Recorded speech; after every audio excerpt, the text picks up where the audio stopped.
Behold, the Lamb of God who takes away the sins of the world.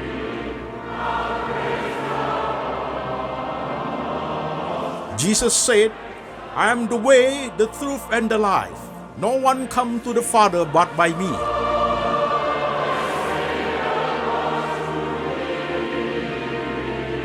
For God so loved this world, so he gave his one and the only Son. Whoever believes in him shall not perish, but have eternal life. Shalom, saudara-saudara sekalian. Saya Pendeta Antoni Chang. Salam kepada jemaat yang ada di kota-kota di Indonesia dan jemaat yang ada di kota-kota di luar negeri. Hari ini kita online Sunday Service lewat Lembaga Antoni Chang Ministry Internasional. Tema kita hari ini adalah kebenaran, tahayul, dan iman Kristen integrated parts. Firman Tuhan kita ambil dari dua bagian. Bagian pertama dari kitab 1 Timotius pasal 4 ayat pertama sampai 16. Demikian firman Tuhan.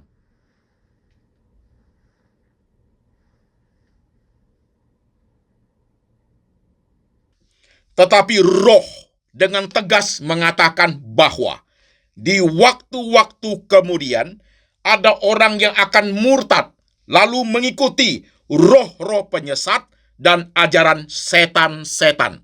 Oleh tipu daya pendusta-pendusta yang hati nuraninya memakai cap mereka.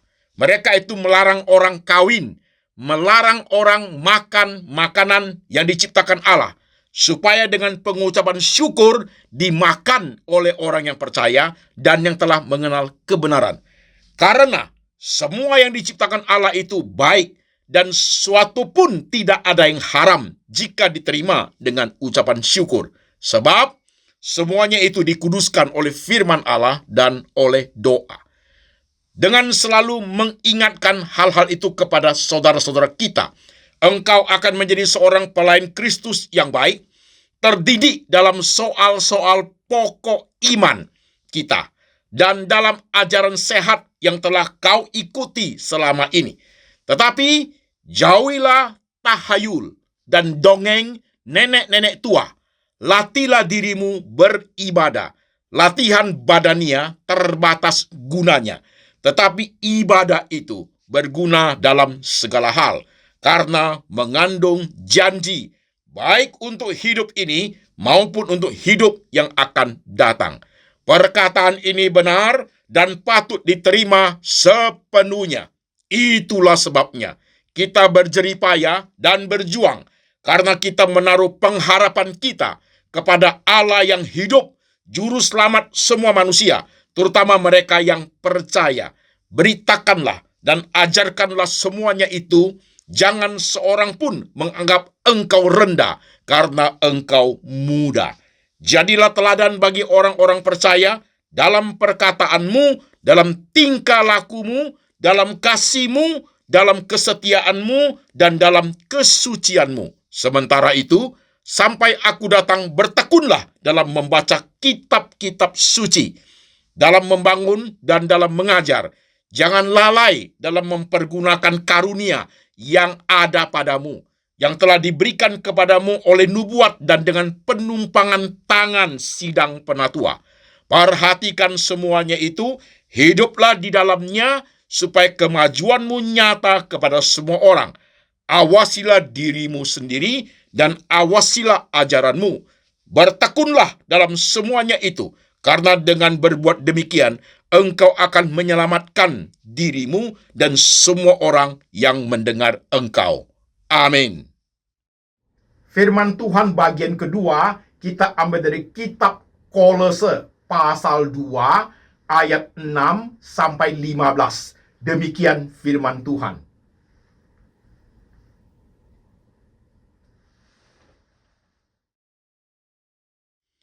Kamu telah menerima Kristus Yesus Tuhan kita. Karena itu, hendaklah hidupmu tetap di dalam Dia. Hendaklah kamu berakar di dalam Dia dan dibangun di atas Dia. Hendaklah kamu bertambah teguh dalam iman yang telah diajarkan kepadamu, dan hendaklah hatimu melimpah dengan syukur. Hati-hatilah, supaya jangan ada yang menawan kamu dengan filsafatnya yang kosong dan palsu, menurut ajaran turun-temurun dan roh-roh dunia, tetapi tidak menurut Kristus. Sebab dalam Dialah berdiam secara jasmania seluruh kepenuhan kealahan, dan kamu telah dipenuhi di dalam Dia. Dialah kepala semua pemerintah dan penguasa. Dalam Dia kamu telah disunat, bukan dengan sunat yang dilakukan oleh manusia, tetapi dengan sunat Kristus yang terdiri dari penanggalan akan tubuh yang berdosa. Karena dengan Dia kamu dikuburkan dalam baptisan, dan di dalam Dia kamu turut dibangkitkan juga oleh kepercayaanmu kepada kerja kuasa Allah yang telah membangkitkan Dia dari antara orang mati.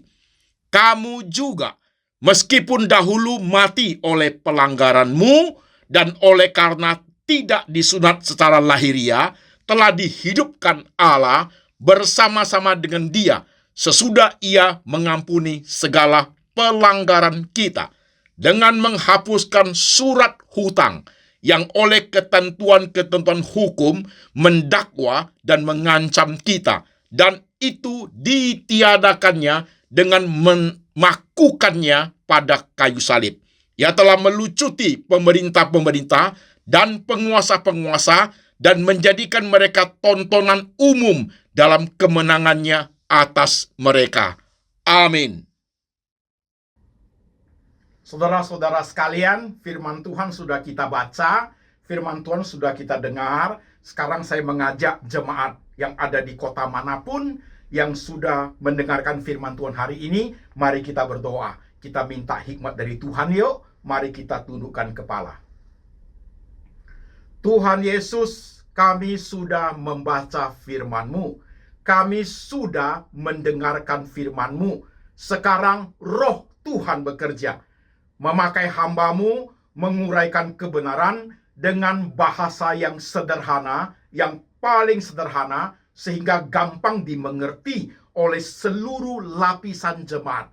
Tuhan, kami rindu, hidup kami berkenan kepada Engkau. Kami dibangun dalam firman yang kuat, berakar dalam Engkau, dibangun di atas Engkau, dan punya iman yang teguh kepada Yesus Kristus yang adalah Tuhan. Kuasai hati dan pikiran kami, Tuhan Yesus, supaya kami boleh menerima kebenaran. Kami siap menerima sabda Tuhan. Dalam nama Tuhan Yesus, kami berdoa. Amin. Jemaat sekalian, shalom. Saudara-saudara sekalian, firman Tuhan hari ini temanya adalah kebenaran, tahayul, dan iman Kristen. Mengapa harus ada tema seperti ini? Tema ini ada karena menyangkut kebutuhan untuk memenuhi kebutuhan daripada pertumbuhan orang percaya. Berdasarkan WhatsApp yang saya terima, jemaat sekalian, ada jemaat kirim WhatsApp katanya seperti ini. Pak Pendeta, ini WhatsApp yang pertama.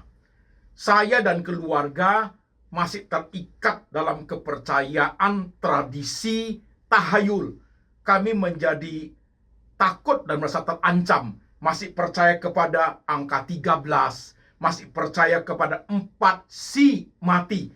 Masih percaya kepada feng shui. Bangun rumah harus berhadapan ke kiri, ke kanan, atau ke belakang.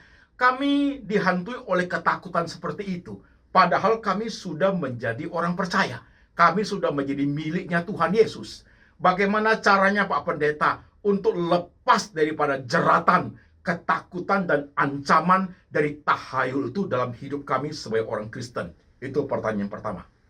Pertanyaan kedua dari jemaat, saudara-saudara sekalian, adalah berkaitan dengan khotbah saya minggu lalu. khotbah saya minggu lalu temanya adalah mencintai, mempersembahkan, dan melayani Tuhan. 3M. Itu seri kedua.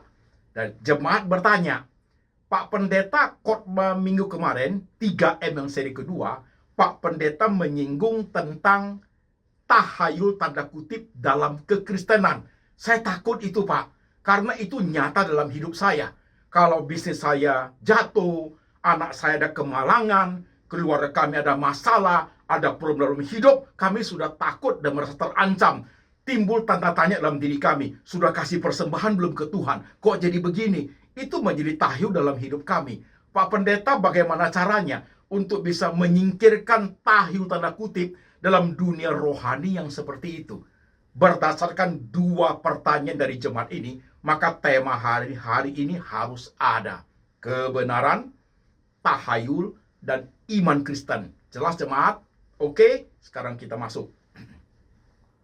Menurut Kamus Besar Bahasa Indonesia, tahayul atau tahyul, saudara sekalian, itu adalah, definisinya adalah suatu kepercayaan yang percaya ada dan sakti tahayul itu. Percaya pada sesuatu ada dan sakti. Padahal kenyataannya tidak ada dan tidak sakti. Itu definisi tahayul, saudara-saudara sekalian. Nah, pertanyaan kita, mengapa tahayul itu yang sebenarnya tidak ada dan tidak sakti itu seolah-olah menjadi ada dan sakti? Kenapa? Saudara, perlu kita perhatikan. Tahayul itu ada di semua negara di dunia ini, saudaraku. Jadi bukan di Indonesia saja, di negara manapun, masing-masing negara ada tahayulnya. Ada kepercayaan kepada sesuatu yang tidak ada, tapi dianggap sakti dan ada. Kenapa bisa seperti ini? Nah, hari ini kita bahas. Pelan-pelan, saudara-saudaraku, menyimak pelan-pelan, step by step. Oke? Jemaat sekalian, tahayul itu kepercayaan kepada sesuatu yang tidak ada dan tidak sakti menjadi sakti dan ada. Kenapa seperti itu? Saya kasih contoh, jemaat sekalian. Saya kasih contoh. Jemaat menyimak. Angka 13 itu angka apa? Pelan-pelan, santai jemaat. Angka 13 itu angka apa? Dari 100% saudaraku, 90% akan mengatakan angka sial. Kan begitu. Oke? Nah sekarang saya tanya, angka 1 dan 3 kenapa disebut sial? Apa salah mereka? Kenapa mereka diketemukan angka 1 dan 3 jadi 13, jadi capsa, jadi sial? Kenapa? Pada dasarnya kan angka itu tidak sial. Kenapa bisa jadi sial? Padahal saudaraku, kalau kita baca Alkitab, 1 dan 3 itu angka yang luar biasa bagusnya loh. Tritunggal. Bapa, Anak, Roh Kudus. Dalam satu keesaan dengan 3 pribadi. Esa 1, 3 pribadi, 3. Saudara-saudara sekalian, angka luar biasa itu. Kenapa kalau dibawa ke dunia sekuler, angka 1 dan 3 ditambah menjadi capsa, menjadi sial. Di Alkitab angka hebat, di dunia luar, di luar dunia sekuler menjadi angka sial. Kenapa begitu? Jelas sekali 1 dan 3 itu tidak sial. Kenapa bisa menjadi seolah-olah menjadi sial? Nah, ini contoh, saudara sekalian. Oleh sebab itu, jemaat menyimak. Tahayul itu tidak sakti dan tidak ada. Ada oknum yang menjadikan tahayul itu menciptakan situasi kondisi supaya tahayul itu kelihatannya seolah-olah ada dan sakti. Ini dia poinnya, jemaat. Oke? Nah, sekarang perhatikan. Kalau begitu Pak Pendeta, apa yang terjadi? Siapa yang meng-create tahayul itu menjadi sesuatu yang ada dan sakti? Nah, ketika bicara mengenai tahayul itu, kita bagi menjadi 3 lapisan, jemaat sekalian. 3 lapisan. Lapisan pertama, kuasa kegelapan. Sudah pasti. Lapisan pertama, proses terjadinya tahayul yang menjerat hidup manusia itu. Lapisan pertama adalah kuasa kegelapan. Iblis, setan, dan teman-temannya. Lapisan kedua adalah manusia yang mempromosikan tahayul. Lapisan ketiga adalah manusia yang menjadi sasaran tembak daripada tahayul, saudara sekalian. Oke, jelas? 3 lapisan proses terjadinya tahayul itu menjadi real, saudara sekalian. Satu lapisan pertama, kuasa kegelapan, setan, iblis, dan kawan-kawannya. Lapisan kedua, manusia itu sendiri yang mempromosikan tahayul itu. Tentu di balik manusia itu setan yang menggerakkan dia, saudara sekalian. Dan lapisan ketiga adalah objek sasaran tembak manusia itu juga, saudaraku. Oke, 3 saf ini. Saudara-saudara sekalian, langsung kita ke kata kunci, saudara perhatikan supaya korbannya bisa saudara dengarin dengan baik. Kata kunci daripada tahayul itu, saudara sekalian, adalah menciptakan ketakutan dan ancaman dalam hidup manusia. Itu dia kata kuncinya. Jadi ingat, garis bawahi kata kunci khotbah hari ini. Ketakutan dan ancaman adalah senjata tahayul untuk menciptakan lingkaran setan untuk menjerat kehidupan manusia. Itulah tahayul. Oke? Nah, sekarang 3 lapisan itu bekerja berurut karena ada kuasa setan, ada manusia mempromosikan tahayul, dan juga ada manusia yang menjadi sasaran tembak. Cara mempromosikan tahayul itu seperti apa, Pak? Saya jelaskan, saudara sekalian. Saya mengatakan tadi bahwa tahayul itu ada di setiap negara. Berarti tahayul itu sebenarnya, saudaraku, dia sudah masuk dalam budaya manusia. Manusia adalah manusia yang berbudaya. Dalam kebudayaan itu ada adat istiadat, ada pengetahuan. Tahayul main di situ, saudara sekalian. Tahayul main di situ. Kuasa gelap itu menjadikan tahayul itu seolah real dalam kehidupan manusia. Cara mempromosikannya. Cara pertama, dari cerita turun-temurun. Tadi di Alkitab dikatakan apa? Dongeng. Cerita nenek-nenek tua. Jadi cara mempromosikan tahayul yang tidak ada itu menjadi seolah ada itu diceritakan turun-temurun dari generasi ke generasi. Itu dia, saudara sekalian. Ada orang yang melakukan itu. Dan kita semua sebagai manusia, dan kita ketika kita hidup di masa kecil, kita terbawa, bahkan kita percaya kepada tahayul yang seperti itu. Iya kan? Saya juga, saudaraku. Dulu, waktu kecil, papa, engkong selalu menceritakan tentang tahayul seperti itu. Akhirnya menjadi suatu kepercayaan yang tidak ada itu menjadi ada. Is it right? Saya kasih contoh. Itu baru pertama. Cerita turun-temurun. Itu luar biasa, saudara sekalian. Saya masih ingat loh. Waktu saya kecil, kalau saya pergi pulang malam-malam, atau saya sudah tidak tahan, mau pipis ke tempat umum, mungkin tempat yang gelap, papa sudah ngomong, kalau mau pipis, sudah nggak tahan mau pipis di tempat umum, di tempat yang gelap, di pohon atau di mana, harus permisi. Saya masih ingat cara ngomongnya. Tok, minta kencing, tok, gitu caranya. Dan ketika tahayul itu diceritakan kepada saya, supaya saya takut, supaya saya menjalankan, ada ancamannya. Papa ngomong, kalau kamu pipis tidak permisi, bengkak lu nanti. Nah, itu dia, saudaraku. Jadi sejak kecil ke tempat umum mau pipis, permisi. Mau tok siapa nggak penting. Yang penting tok permisi, tok pipislah. Nah, itu menjadi tahayul, saudaraku. Dan setelah menjadi besar, menjadi orang Kristen, saya sudah tidak pusing, saudaraku. Nggak perlu pipis permisi, nggak ada gunanya, saudaraku. Nggak ada urusan dengan hal itu. Nah, saudara-saudara sekalian, ini yang terjadi dari cerita ke cerita. Dan jemaat tadi WhatsApp juga sama.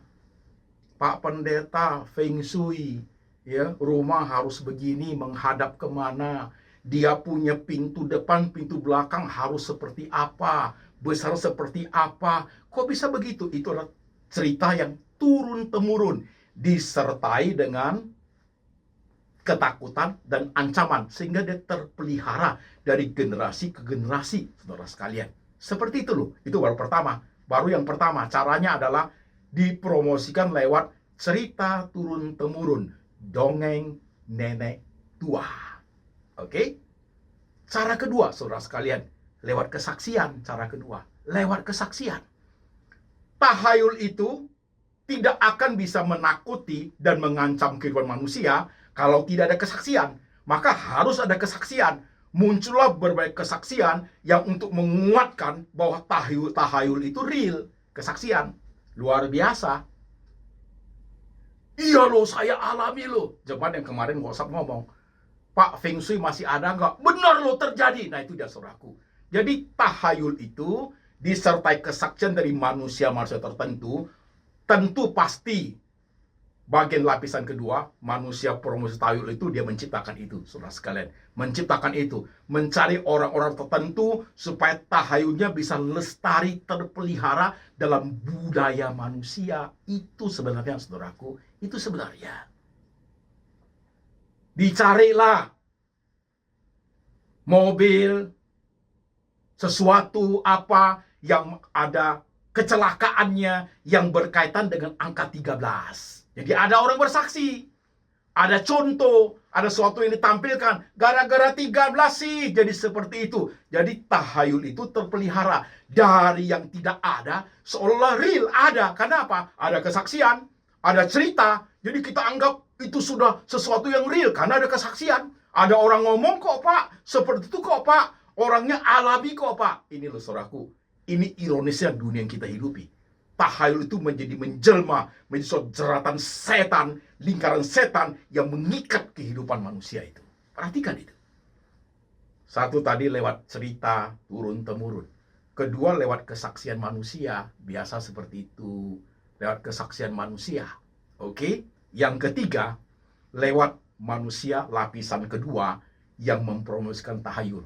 Jadi manusia yang pintar, ahli di bidangnya tentang tahayul itu, yang bisa membereskan masalah. Kamu takut dia, saya bisa bantuin untuk menyelesaikan. Kamu merasa pantangnya, sini saya bantuin. Itulah orang-orang lapisan kedua yang dipakai kuasa gelap untuk menciptakan tahayul itu menjadi sangat real dalam kehidupan. Seolah dia adalah orang yang bisa menyelesaikan, sehingga ketakutan, ancaman tanda kutip dari tahayul itu menjadi bisa dinetralisir, saudara sekalian. Itu loh yang terjadi. Oke? Cerita turun-temurun, harus ada kesaksian. Yang ketiga itu dipromosi oleh ahli-ahli tahayul itu. Keempat, saudara sekalian, lewat film, lewat buku, bahkan sekarang lebih hebat lewat medsos, saudaraku. Jadi tahayul itu menjadi gurita, saudaraku, mengikat kehidupan manusia. Coba siapa tidak tahu nonton film Friday the 13th? Udah hari Jumat, tanggal 13 lagi, ditampilkan filmnya mau di kota mana, negara mana. Kan seperti itu, saudara sekalian. Is it right? Film-filmnya lihat. Bahkan film anak-anak, cerita-cerita kartun juga ada. Semua dipublikasikan, sengaja diciptakan begitu, menghantui hidup orang dari anak kecil sampai orang tua, saudara sekalian. Supaya tahayul itu kelihatan real, padahal dia nggak ada. Dibuat jadi ada oleh kuasa gelap yang di belakang yang mensponsor itu semua untuk menciptakan ketakutan dan ancaman dalam hidup manusia. Dipromosikan. Sekarang medsos jauh lebih gampang. Film-film horor seperti itu, saudara sekalian. Tadi saya bilang siapa tidak pernah nonton film Friday the 13th. Coba lihat lift itu, nggak ada angka 13. 12A. 12A. Tol itu nomor 4, jarang ada orang lewat. Si 4 mati. Saya lewatin tol yang nomor 4, nggak mati sampai sekarang. Kadang-kadang dunia ini benar-benar panggung sandiwara. Kuasa setan bekerja luar biasa, menakut-nakuti kita, saudara sekalian. Nakut-nakuti kita. 1-3 capsa itu sial. Dan orang Kristen banyak yang percaya itu juga. Sudah Kristen masih percaya, sekarang dengerin, saudara sekalian. Udah Kristen masih percaya, 13 angka sial. Tuhan tanya, aku memberkati engkau. Kau pilih 10M atau 13M. 13. Dia lupa itu sial, saudaraku. Dia lupa capsa M ya Tuhan. Dia lupa capsa itu sial. Tapi lebih banyak nilainya. Udah sial, depan 4. 413. 413. Udah sial lagi. Itu dunia sekuler. Ayo sekarang saya ajar. Dunia rohani 413 itu luar biasa, saudaraku. Di Alkitab itu 413 itu luar biasa, jemaat sekalian. Nanti saya suruh orang saya keluarin ayatnya. Running text, saudara perhatikan. Filipi pasal 4 ayat 13. Bunyinya apa? Segala perkara dapat kutanggung dalam Dia yang memberikan kekuatan kepadaku. Segala perkara dapat kutanggung dalam Dia yang memberikan kekuatan kepadaku. Filipi 413. 413. Good. Bible menjadi kekuatan, bukan sial, bukan suek, tapi kekuatan dari Tuhan. Hadapi segala perkara. Strong faith. Saudara perhatikan. Hebat kan? Satu lagi. 378 itu nggak bagus, Pak. 378 itu kan negatif pengertiannya, Pak. Itu dunia sekuler. Mau tahu 378-nya Alkitab? Sancit, Pak. Saudaraku. Mazmur 37 ayat 8. Bagus ayatnya. Bunyinya apa? Lihat running text-nya. Mazmur 37 ayat 8. Janganlah marah. Tinggalkan panas hati itu. Karena marah itu membawa kepada kejahatan. Hebat ayatnya. Jadi kalau istrimu suka marah, suamimu suka marah, kasih tahu. Ingat sancit, Pak. Ingat sancit, Pak, ya, Ma. Mazmur 37 ayat 8. Pokoknya kalau papa marah, ingat sancit, Pak, di Alkitab itu. Tuhan sudah ngomong, tinggalkan amarah itu. Tinggalkan hati panas itu. Itu akan membawa kepada kejahatan. Sancit, Pak. Bagus ayatnya, saudaraku. Oke? Nah, saudara sekarang perhatikan. Promosi lewat cerita turun-temurun, lewat kesaksian, lewat tokoh-tokoh tahayul, lewat buku, film, itu semua menjadi suatu lingkaran yang mengikat, sehingga tahayul itu lestari, pelihara. Dari tidak ada, manusia menjadikan itu ada. Benar loh, Pak. Ada loh, Pak. Ada kesaksian, ada seperti itu. Saudara, kita jadi begitu loh. Jadi jemaat yang tanya itu, dengarin, saya uraikan. Kenapa seperti itu masalahnya? Nah, ini dia yang terjadi. Jadi terpelihara sampai sekarang. Sampai sekarang. Sampai sekarang itu. Bangun rumah lah supaya usahanya bagus. Depan itu tanam 2 kepala kerbau. Kan begitu, saudara sekalian. Malam jangan bersiul-siul. Dari tahayul yang kecil, menengah, sampai tahayul yang gede-gede. Ya, tahayul yang gede-gede itu. Okultisme, kuasa gelap. Itu semua seperti suraku. Voodoo, kan begitu. Ini yang menciptakan lingkaran setan itu, membuat manusia itu takut dan terancam. Jadi ingat, jemaat sekalian. Ingat, tahayul itu, kalau dia sudah menciptakan ketakutan dalam hatimu, dan ancaman dalam hidupmu, berarti engkau sudah percaya tahayul itu. Nah, pada saat engkau percaya tahayul ini, tahayul itu suraku, berarti saudara sudah membuka pintu pikiranmu untuk dipengaruhi oleh kuasa dan pengaruh daripada iblis. Bahaya. Maka saya tes. Masih percaya nggak? Angka sial. Kalau you masih percaya, pikiranmu sudah dipengaruhi oleh kuasa setan itu, saudaraku. Membuat kamu tidak bisa melihat kebenaran. Kebenaran itu tidak memerdekakan engkau. Karena engkau dijerat oleh tahayul. Itu loh caranya, saudaraku. Oke? Perhatikan pelan-pelan. Perhatikan pelan-pelan. Ini banyak nih. Contoh-contohnya banyak sekali, saudaraku. Contoh-contohnya banyak sekali.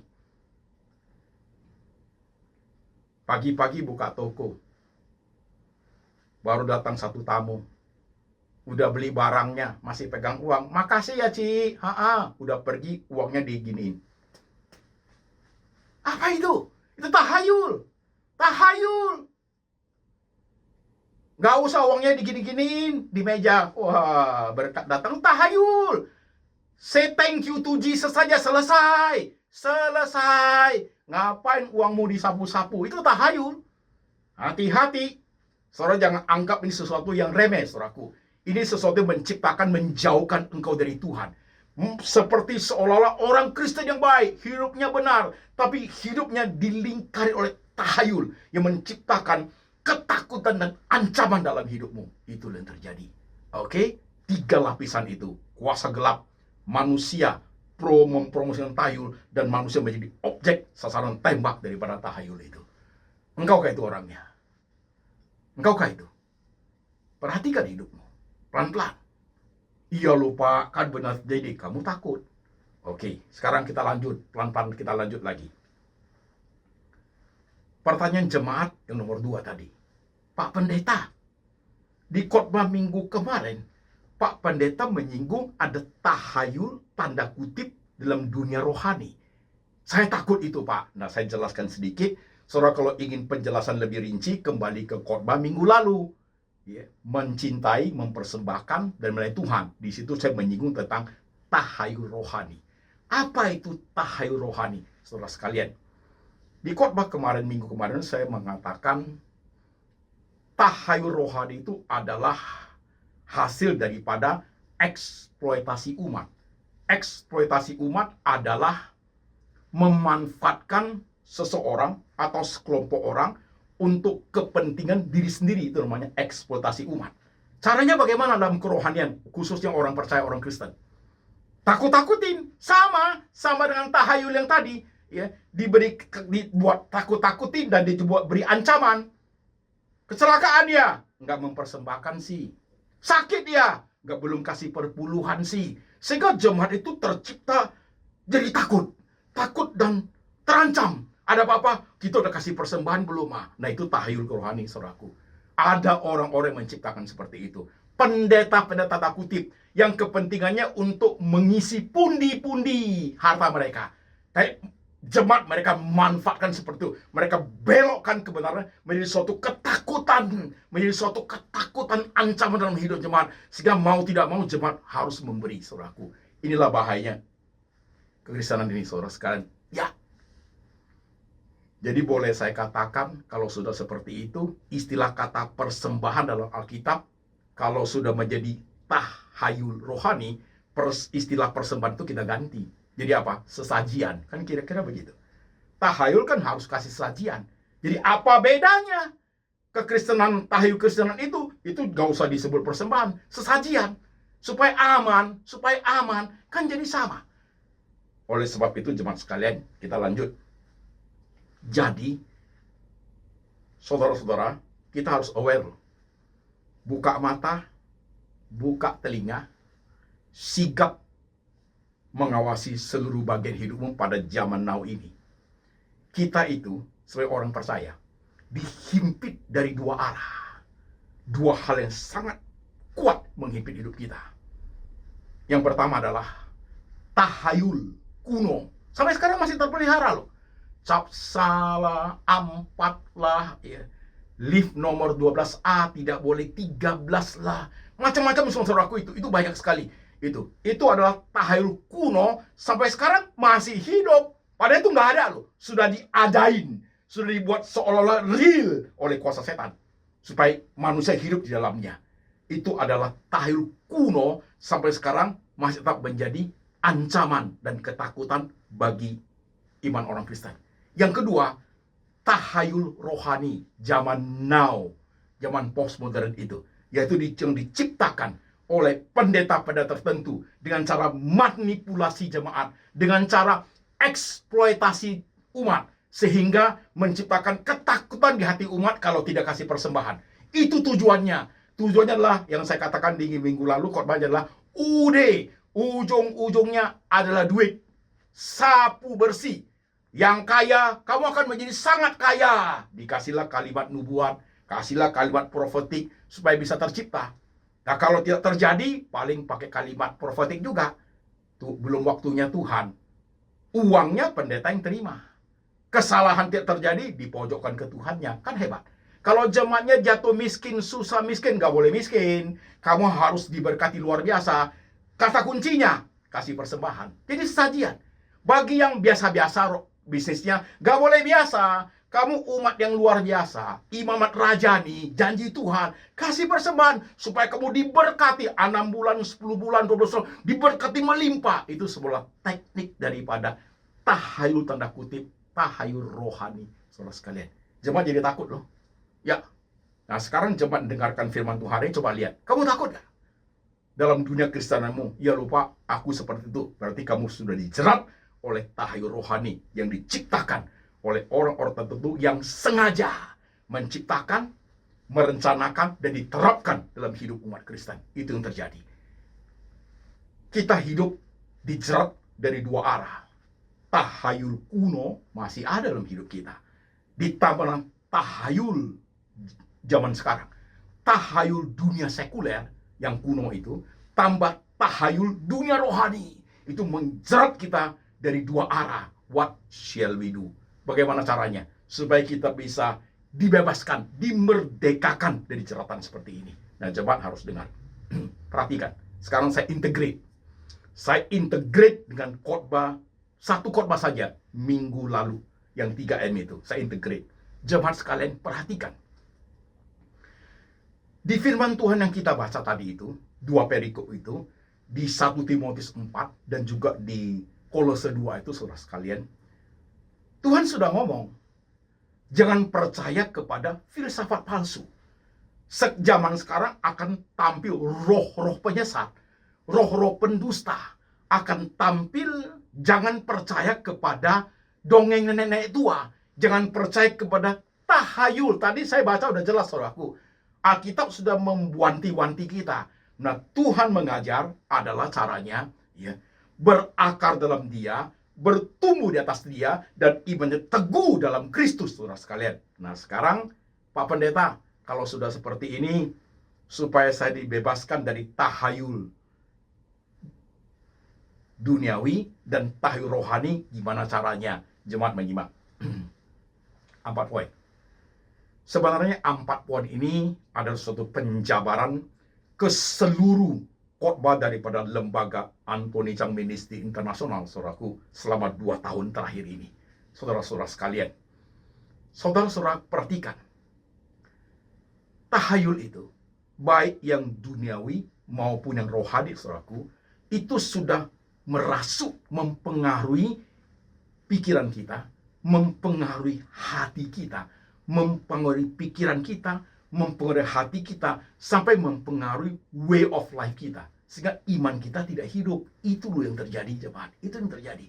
Jadi Pak Pendeta, bagaimana saya bisa set free, dibebaskan dari itu? Itu 3 bagian itu harus diperbaharui, saudara sekalian. Kita punya pikiran, orang takut kok sama tahayul. Kamu harusnya percaya kepada Tuhan, berakar dalam Dia, bukan percaya kepada tahayul.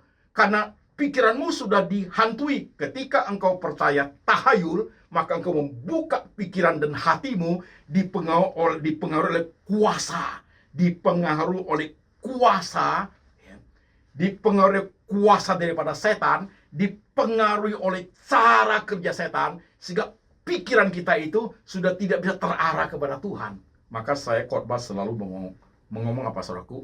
Memperbaharui Christian worldview, cara berpikir kita dengan menggunakan firman Tuhan. Itu dulu. Kemudian hatimu. Kenapa kau takut dengan tahayul? Kalau pikiranmu, kamu ketakutan. Di pikiranmu, kamu merasa takut. Di hatimu, kamu merasa terancam, saudara sekalian.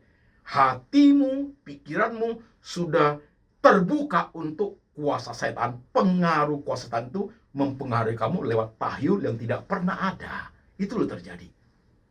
Saudaraku, saya juga mengatakan poin ketiga adalah faith in Christ.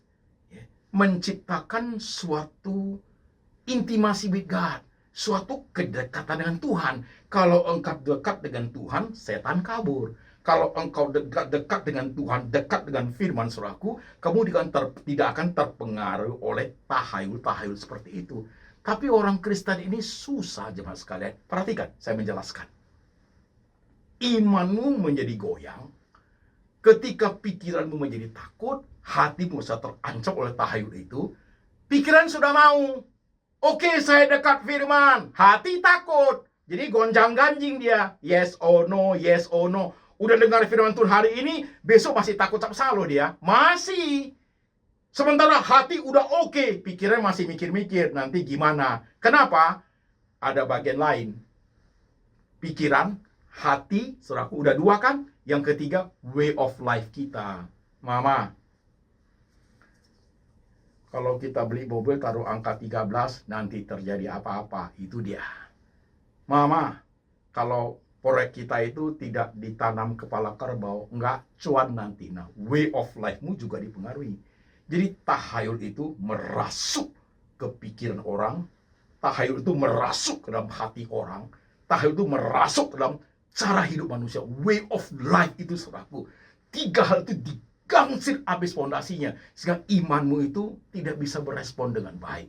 Itu loh yang membuat you bisa set free adalah you punya mind, you punya heart, and you punya way of life harus diperbarui firman. Dan itu tidak terjadi satu hari. Karena engkau percaya tahayul sudah sekian tahun, jemaat sekalian. Sekian tahun. Dengarkan firman Tuhan hari ini. Sekian tahun. Kamu ditakuti oleh pendeta-pendeta takut, tanda kutip, yang menciptakan tahayul tanda kutip dalam dunia rohani tentang persembahan. Dikit-dikit, udah persembahan belum? Apa yang tidak takut? Sampai sekarang masih menghantui you, bukan? Is it right? Jangan bersiul malam-malam, ada setan. Sampai sekarang you masih takut. Takut kan? Takut bocuan? Takut pilot? Nggak kasih sajian, takut terjadi ini itu. Jadi tahayul kuno dari dunia sekuler, tahayul zaman sekarang dari dunia rohani menghimpit kita dalam hidup kita itu, membuat way of life kita itu tidak bisa bersinar bagi Tuhan. Itu loh jemaat yang sedang terjadi. Ya, so how Pak Pendeta? Step by step. Kau harus berani tampil. Return to God. Kembali kepada Tuhan, you will be set free. Kamu akan dimerdekakan, saudara sekalian. Tapi kalau engkau tidak mau, ini bukan pilihan loh. Biasanya orang suka ngomong, itu pilihan Pak. Enggak, ini bukan pilihan. Ini suatu keharusan. Engkau pilih Tuhan atau pilih setan. Engkau pilih Yesus atau engkau pilih tahayul. Karena di belakang tahayul ada kuasa setan, saudara sekalian. Ada kuasa setan di belakangnya. Bukan pilihan, tapi suatu keharusan. Kembalilah kepada Tuhan. Return to God. Jangan takut. Dalam Tuhan tuh gak ada ancaman. Dalam Tuhan tuh gak ada ketakutan. Dalam Tuhan tuh ada damai sejahtera. Justru kalau kamu hidup dalam dunia tahayul, kamu takut dan merasa terancam. Melacak sampai hari ini, saudara masih takut dengan masih percaya nggak? Tahayul nggak? Gampang sekali. Tadi saya udah ngomong. Coba cek tentang semua yang terjadi itu. Sekalipun ada pesaksi, ada kesaksian, ada promosi, ada film, ada apa, hatimu masih takut gak dengan tahayul itu? Kamu merasa terancam gak? Kalau masih, berarti engkau masih terjerat. Masih terjerat, saudara sekalian. Masih terjerat. Firman Tuhan belum berakar dalam hidupmu itu. Iya. Perhatikan. Ada pendeta gak? Pak Pendeta, ada pendeta yang gak percaya tahayul? Ada. Sekalipun pendeta dia percaya tahayul kuno, ada. Itulah yang berbahaya, jemaat sekalian. Itulah yang berbahaya juga. Akhirnya jemaat terbawa oleh pendeta-pendeta seperti itu. Lengkap hidup kita ini. Tahayul kuno, tahayul modern, tahayul sekuler, tahayul rohani. Seolah-olah itu sebagai dipakai setan untuk menjatuhkan kita loh. Hati-hati. Setan iblis itu seperti singa yang mengaum-ngaum. Mau tunggu tanggal mainnya. Waktu yang tepat. Menggunakan tahayul untuk menjerat hidup kita, saudara sekalian. Saudara-saudaraku, perhatikan khotbah hari ini. Perhatikan dengan baik. Bagi setiap kita, tidak ada pilihan, suatu keharusan, return to God. Aku sudah Kristen 50 tahun, Pak. Sampai sekarang tahayul itu masih aku percaya. Kasian banget jadi orang Kristen. Kasian sekali. Berarti pemahaman Christianity engkau, you punya Christian worldview, you punya intimacy with God, you punya faith in Christ tidak strong. Tidak strong. Tidak kuat. Mari belajar, sobat sekalian. Tekuni firman dengan baik. Tentunya engkau butuh pembinaan. Lewat khotbah-khotbah seperti ini, secara perlahan menciptakan suatu rohani yang kuat. Untuk bisa hidup bagaimana seharusnya di hadapan Tuhan. Jemaat mau? Perhatikan hidupmu. Khotbah ini menjadi penting. Karena kuasa setan sedang bekerja ini. Oke, Capsa bukan angka sial. Roma tusuk sate bukan sial. Bukan. si 4 itu tidak sial. Itu semua angka dari Tuhan, jemaat sekalian. Bagi jemaat yang masih rasa takut, terancam dengan tahayul, bertobatlah. Return to God. Bagi pendeta yang menciptakan tahayul rohani, bertobatlah. Kalau tidak, sebentar lagi Tuhan hukum. Bawalah jemaat seperti di kitab Timotius yang kita baca itu. Perhatikan hidup kita, awasi hidup kita, awasi ajaran kita, supaya orang kita ajar, orang yang kita didik, mereka hidup dalam Tuhan dengan kesungguhan, kekuatan di dalam Tuhan yang menganugerahkan keselamatan kepada setiap kita. Barang siapa yang masih percaya kepada tahayul, dia akan hidup dalam ketakutan dan ancaman. Barang siapa yang percaya kepada Yesus Kristus, dia akan dianugerahi anugerah demi anugerah dalam kehidupannya yang muncul bukan ketakutan, bukan ancaman, tetapi damai sejahtera. Mari jemaat kita tundukkan kepala sebentar. Saudara-saudara yang terkasih, baik masih muda, sebaya maupun tua, kita adalah orang berbudaya. Dalam budaya itu ada belief, ada kepercayaan, ada adat istiadat, ada tahayul. Mulai hari ini, engkau melihat dirimu sendiri. Berubahlah. Itu semua bohong. Tahayul itu tidak ada, dibuat seolah-olah ada oleh kuasa setan dan oknum-oknumnya. Berhenti untuk percaya tahayul. Return to God, kembali kepada Tuhan yang sejati, supaya engkau hidup berkenan di hadapan Tuhan. Doa masing-masing. Kau masih pakai jimat? Kau masih percaya Feng Shui Hong Shui? Kau masih percaya angka-angka tertentu? Engkau masih percaya cerita turun-temurun? Hati-hati, dosa sudah mengintip di depan pintu. Kakimu sudah menjauh dari Tuhan, setan sudah datang untuk menjerat engkau. Bertobatlah hari ini. Lihat dirimu masing-masing jemaat, kau berdoa sendiri-sendiri. Saudara-saudara yang menjadi pelaku firman, saudara menjadi pelayan firman, jangan eksploitasi umat. Jangan menciptakan ketahyulan dalam kehidupan rohani umat. Bertobatlah. Karena Tuhan mengajar supaya umat itu, mereka belajar dari kita, awasin diri kita, awasin ajaran kita, dan menjadi contoh bagi mereka sekalian. Tuhan Yesus, kami bukan orang sempurna. Kami banyak kelemahannya Tuhan. Dunia tahyul selalu menghantui kami orang percaya. Merdekakan kami Tuhan Yesus dengan kuasa roh-Mu. Karena roh-roh penguasa di dunia ini sedang bekerja luar biasa. Menjerat hati orang percaya. Menciptakan ketakutan dan ancaman. Tuhan merdekakan kami. Kami berdoa untuk setiap umat yang mendengar firman hari ini. Letakkan tangan-Mu di pikiran mereka Tuhan. Merdekakan pikiran mereka dari ketakutan kepada tahayul. Letakkan tangan-Mu di hati mereka.